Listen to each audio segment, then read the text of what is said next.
ನಮಸ್ಕಾರ ಎಲ್ಲರಿಗೂ ಬಸ್ welcome back to saga stories ಮಗ RCB ಒಂದು ಹೊಸ ವಿಡಿಯೋನ ರಿಲೀಸ್ ಮಾಡಿದೆ. ಹೋಪ್ಫುಲ್ ಎಲ್ಲ ನೋಡಿದ್ರ ಅಂತ ಅನ್ಕೊಂಡಿದ್ದೀನಿ. ಮಾಕ್ ಆಕ್ಷನ್ ರಿಲೇಟೆಡ್ ಮಗ. ಮಾಕ್ ಆಕ್ಷನ್ ಅಲ್ಲಿ ಯಾರು ಯಾವ ಟೀಮ್ಗಳಿಗೆ ಹೋದ್ರು ಅಂತ ಕೆಲವೊಬ್ರು ಪ್ಲೇಯರ್ಗಳನ್ನ ಇಲ್ಲಿ ಮೆನ್ಷನ್ ಮಾಡಿದ್ದಾರೆ. ಸೊ ಅದನ್ನ ನೋಡೋಣ. ಅದಕ್ಕಿಂತ ಮುಂಚೆ ಬೇಗ ಚಾನಲ್ಗೆ ಟಕ್ಕ ನಂಗೆ ಸಬ್ಸ್ಕ್ರೈಬ್ ಮಾಡ್ಕೊಳ್ಳಿ, ಹಂಗೆ ಬೆಲ್ ಐಕನ್ ಕ್ಲಿಕ್ ಮಾಡ್ಕೊಳ್ಳಿ. ಮಾಕ್ ಆಕ್ಷನ್ ಲಾಸ್ಟ್ ಆಗಿದ್ದು ಮೈಸೂರಲ್ಲಿ. ಸೊ ಮೈಸೂರಲ್ಲಾದಂಥ ಮಾಕ್ ಆಕ್ಷನ್ ಬಗ್ಗೆ ನಿಮ್ಗೆ ಅಪ್ಡೇಟ್ನ ಕೊಟ್ಟಿದ್ದೆ. ಯಾರ್ಯಾರು ಹೆಂಗೆ ಬಂದರು, ನಮ್ಮ RCBಗೆ ಯಾರ್ಯಾರು ಬಂದರು, ಅಂತ ಬೇರೆ ಟೀಮ್ಗಳಿಗೆ ಯಾರ್ಯಾರು ಹೋದ್ರು ಅಂತ.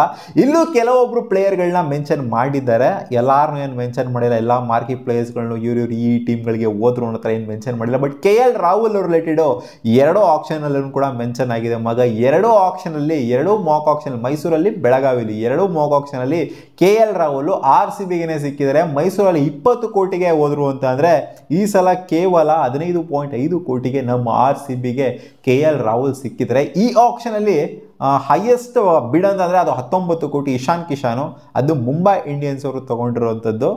ಮುಂಬೈ ಇಂಡಿಯನ್ಸ್ ತೊಗೊತಾರೋ ಬಿಡ್ತಾರೋ ಗೊತ್ತಿಲ್ಲ, 19 ಕೋಟಿ ಕೊಟ್ಬಿಟ್ಟು. ಬಟ್ ಇಲ್ಲಿರೋಂಥ ನಮ್ಮ ಅನಲಿಸ್ಟ್ಗಳು, ಸ್ಪೋರ್ಟ್ಸ್ ಅನಲಿಸ್ಟ್ಗಳು, ಎಲ್ಲ ಫ್ಯಾನ್ಸ್ಗಳೇ ಅನಲಿಸ್ಟ್ ಆಗಿಬಿಡ್ತಾರಲ್ಲ. ಅದೇ ಹೇಳ್ತೀನಲ್ಲ, ಪ್ರತಿಯೊಬ್ಬ ಫ್ಯಾನ್ಗಳಲ್ಲೂ ಒಬ್ಬ ಬಿಡರ್ ಇರ್ತಾರೆ ಅಂತ. ಸೊ ಅವ್ರು ಅನಲೈಸ್ ಮಾಡಿರೋ ಪ್ರಕಾರ ಮುಂಬೈ ಇಂಡಿಯನ್ಸ್ ಮತ್ತೆ ಬೈಬ್ಯಾಕ್ ಮಾಡ್ಕೊಳ್ಳುವಂಥ ಸಾಧ್ಯತೆ ಇದೆ ಅಂತ. ಇಶಾನ್ ಕಿಶನ್ 19 ಕೋಟಿಗೆ ಬೈಬ್ಯಾಕ್ ಮಾಡ್ಕೊಂಡಿದ್ದಾರೆ. ಆ್ಯಂಡ್ ಟ್ರೆಂಟ್ ಬೋಲ್ಟ್, ಈ ಲೆಫ್ಟ್ ಆರ್ಮ್ ಪೇಸರ್ನ ನಮ್ಮ RCB ತಗೊಂಡಿದೆ ಮಾಕ್ ಆಕ್ಷನಲ್ಲಿ. RCB ಫ್ಯಾನ್ಸ್ಗಳು ತಗೊಂಡಿದ್ದಾರೆ ಮಾಕ್ ಆಕ್ಷನಲ್ಲಿ 9 ಕೋಟಿನ ಕೊಟ್ಬಿಟ್ಟು. ಗೊತ್ತಿಲ್ಲ ಯಾರು ತಗೊತಾರೆ ಅಂತ. RCB ಬಿಡ್ ಮಾಡುತ್ತೋ ಮಾಡೋದಿಲ್ವೋ ಅಂತ.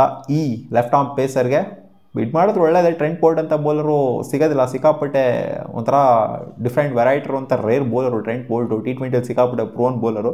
ಸೊ ನೋಡುವ ಏನಾಗುತ್ತೆ ಅಂತ. ಒಟ್ಟಿನಲ್ಲಿ RCB ಫ್ಯಾನ್ಸ್ಗಳು ಅನಲೈಸ್ ಮಾಡಿರುವಂಥದ್ದು. ಅಲ್ಲಿ ಒಂದು 3-4 ಜನ ಇದ್ದರು. ಸೊ ಆ ಗ್ರೂಪಲ್ಲಿ ಅನಲೈಸ್ ಮಾಡಿರೋ ಪ್ರಕಾರ ಟ್ರೆಂಟ್ ಬೋಲ್ಟ್ನ ತೊಗೊಂತವ್ರೆ RCB ಬೆಟರ್ ಆಗಿರುತ್ತೆ ಅಂತ. ಆ್ಯಂಡ್ ಶ್ರೇಯಸ್ ಅಯ್ಯರ್ LSGಗೆ ಹೋಗ್ತಾರೆ.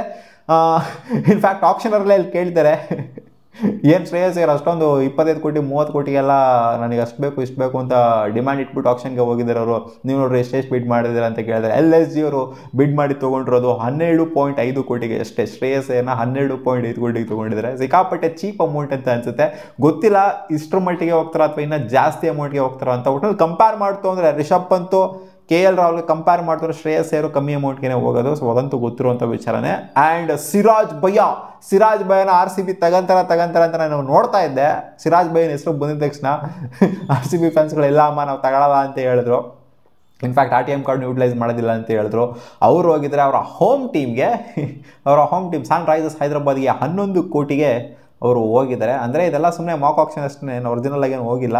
ಆ್ಯಂಡ್ ಗೊತ್ತಿರೋದೆ KL ರಾಹುಲ್ 15.5 ಕೋಟಿಗೆ. ಸೊ ಇಷ್ಟು ಜನಗಳನ್ನ ಒಂದು 5-6 ಜನ ಮೆನ್ಷನ್ ಮಾಡಿದ್ರು ಅಷ್ಟೇ. ಇದನ್ನು ಬಿಡ್ತಂದ್ರೆ ಯಾರು ಮೆನ್ಷನ್ ಮಾಡಿಲ್ಲ. ಆ್ಯಂಡ್ ಬೆಳಗಾವಿಲಿ ಇರೋವಂಥವ್ರು ಅದ್ಯಾವುದೋ ಕಾಲೇಜಲ್ಲಿ ಮಾಡಿದ್ದಾರೆ. ಸೊ ಅವರೆಲ್ಲ ಕೇಳ್ಕೊಂಡಿದ್ದು ಇಷ್ಟೇನೆ. ಈ ಸಲ ಸಿಕ್ಕಾಬಿಟ್ಟೆ ನಮಗೆ ಖುಷಿ ಆಗ್ತಿದೆ.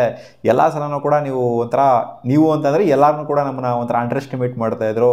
ಉತ್ತರ ಕರ್ನಾಟಕನ ಒಂಥರ ನೆಗೆಟ್ ಮಾಡ್ತಾಯಿದ್ರು, ರೂಲ್ಡ್ ಔಟ್ ಮಾಡಿಬಿಡ್ತಾಯಿದ್ರು. ಬರೀ ಒಂದು ಸೌತ್ ಕರ್ನಾಟಕ, ಬರೀ ಮೈಸೂರು, ಬೆಂಗಳೂರು, ತುಮಕೂರು, ಒಟ್ಟಿನಲ್ಲಿ ಈ ಒಂದು ರೀಜನ್ ಏನಿದೆ, ಒಟ್ಟಿನಲ್ಲಿ ಸೌತ್ ಕರ್ನಾಟಕ ಈ ಒಂದು ರೀಜನ್ನ ಮಾತ್ರ ಒಂಥರ ಎಲ್ಲ ಎಲಿವೇಶನ್ ಮಾಡ್ಬಿಟ್ಟು ತೋರಿಸ್ತಾರೆ. ಬಟ್ ನಮ್ಮ ಉತ್ತರ ಕರ್ನಾಟಕ ಕಡೆ ಯಾರು ತೋರಿಸೋದೇ ಇಲ್ಲ, ಅದು ಇದನ್ನ ಥರ ಹೇಳ್ತಾ ಇದ್ರು. ಸೊ ಈ ಸಲ ಖುಷಿ ಆಗಿದೆ ನಮಗೆ. ನೀವು ಬೆಳಗಾವಿಗೆ ಬಂದಿದ್ದು, ಬೆಳಗಾವಿಯಲ್ಲಿ ಮಾಕ್ ಆಕ್ಷನ್ ಕಂಡಕ್ಟ್ ಮಾಡಿದ್ದು. ಮೈಸೂರಲ್ಲಿ ಕಂಡಕ್ಟ್ ಮಾಡಿದ್ರೆ ಓಕೆ, ಬಟ್ ಬೆಳಗಾವಿಲಿ ಬಂದು ಕಂಡಕ್ಟ್ ಮಾಡೋಲ್ಲ.